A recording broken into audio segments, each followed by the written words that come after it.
Welcome back. If you care about election integrity, you'll be happy to hear about what Judicial Watch is doing in the state of Mississippi. There, Judicial Watch has filed a civil rights lawsuit on behalf of the Libertarian Party. Its objective to challenge a state election law that permits absentee ballots to be received up to 5 business days after Election Day and be counted.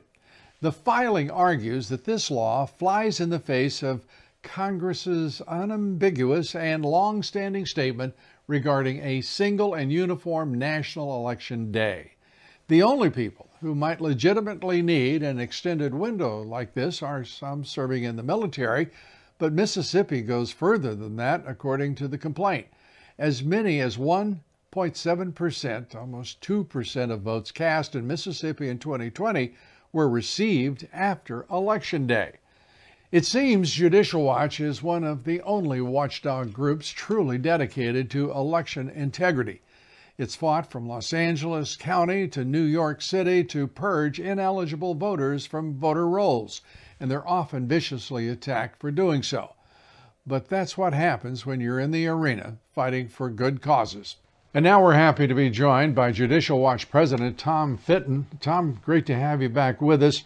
Let's talk about all of the court action. We're going to be talking about all the Judicial Watch action as well here in just a moment.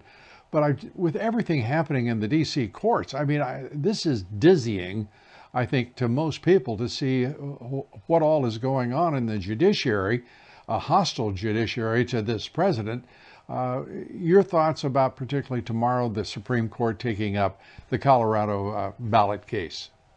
Well, you had Democrat partisan judges in Colorado essentially throw Trump off the ballot based on fake allegations that he engaged in insurrection. And one of the key bases for that was pretending that the January 6th report by Nancy Pelosi was a serious investigation and document. And of course, the 14th Amendment, as written, doesn't apply to the president, and certainly doesn't allow states willy-nilly to just throw presidential candidates off of the ballot because they find in some sort of Star Chamber-like proceeding that the person engaged in insurrection.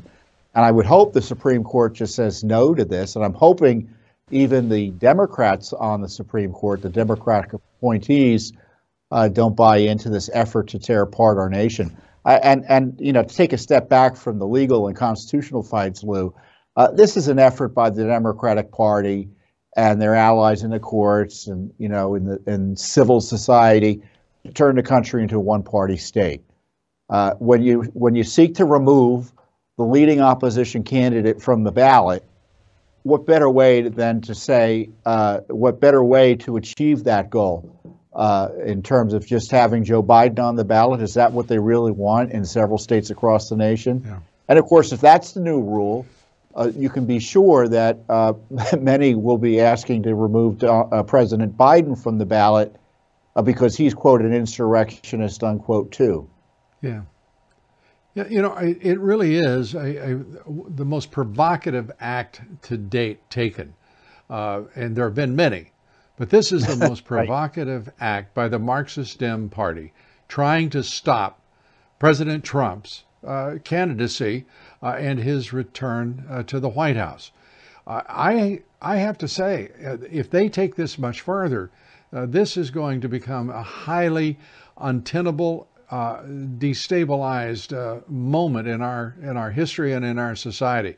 Because while I'm not suggesting it would end in civil war, I am suggesting to you that it will probably result in some sort of breach of civic order that is all on the backs of these Marxist Dems who are getting exactly what they want. All of the chaos, all of the storming in our public square. No, I think it is destabilizing, and what the consequences are going to be, it's unclear. But the left has been inciting insurrection for some time. They did it in 2020. You can be sure they're going to do it again this year. Remember the rioting in 2020. They were planning quite literally, and according to the New York Times, there were wargaming scenarios in which states threatened to secede from the Union unless they got the Electoral College count they wanted in Congress. So it was the left that was actually planning for that type of disruption to the body politic. And then on top of that, you had the decision earlier this week added to the D.C. Appellate Court, which is an anti-Trump court, upholding Judge Chutkan's anti-Trump decision that puts Trump in legal jeopardy and puts criminal liability on him for actions he took as president of the United States, something that's never been done before in American history. I mean, it's like they don't care about our constitutional structure anymore, and it's because they want to get Trump, they'll tear apart our system of government to do it. Yeah. I don't think there's any doubt that three judge appellate panel, I don't know if they read the Constitution or even thought for a moment to apply it, because there is nothing in it that is consonant with the Constitution, in my judgment. And by the way, I think each one of us, layman like me, whoever you are, you can read English, you can read the Constitution of the United States. It is not complex, and that's one of its principal, just wonderful qualities. It is designed for we the people, so we know our rights, so we know what's going on.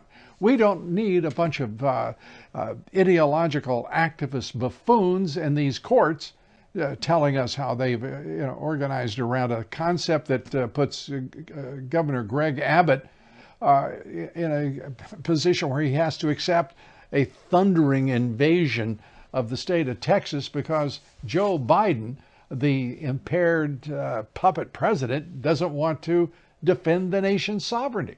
This is crazy stuff, Tom. Well, the challenge in this day and age is that the courts that we are supposed to rely upon to dispassionately apply the law have let, beyond all recognition, politics get in the way of their judicial decision making, especially when it comes to issues related to President Trump. And President Trump, in my view, the courts have failed, and his civil rights have been abused. He's been abused. And of course, we suffer that abuse too, because other citizens the left has gone after who dared to dispute the Biden election. And then on top of that, when a candidate for office like Trump is being victimized and having his civil rights suppressed and his election interfered with, his campaign interfered with, that impacts people who support him in the public square as well. So this is an attack on all of us when the courts go rogue and go political. Well, absolutely. And we've got just about a minute, but I want to turn to your lawsuit in Mississippi and the idea of processing ballots improperly there. What is your suit going to? I mean, we're talking about we're relitigating, past elections. I don't think there's anything wrong about it because we don't know the truth about 2020. We know the truth, but we can't prove much of that truth. What do you think about your case and its impact? Well, in Mississippi, we're suing on behalf of the Libertarian Party down there, who oppose counting ballots that arrive up to 5 days after Election Day. It's contrary to federal law, which sets an election day with very limited exceptions, and obviously that's not met in the ordinary course in Mississippi there. 19 other states have laws like that. In Illinois, we have a challenge that's pending. It's on appeal. They count ballots that arrive upwards of 14 days after an election, including ballots that haven't been postmarked. So this is a good way to invite voter fraud. It's a mighty temptation to try to change the outcome of an election if you know ballots are being counted after Election Day, that arrive after Election Day. Right. And obviously it just undermines further the shrinking confidence that voters have in free and fair elections here in the United States. Well, free and fair we don't have, but we do have Judicial Watch trying to assure that those that are operating as with electoral integrity are known, as well as those who on the Marxist dim side are meaning to make certain that they decide how this vote comes out, because they want to count the votes as well and decide, as Tom Fenton said, how long it takes to get them counted. Anyway, Tom is always doing a great job. We thank you for being with us. We appreciate it. Tom Fenton, Judicial Watch.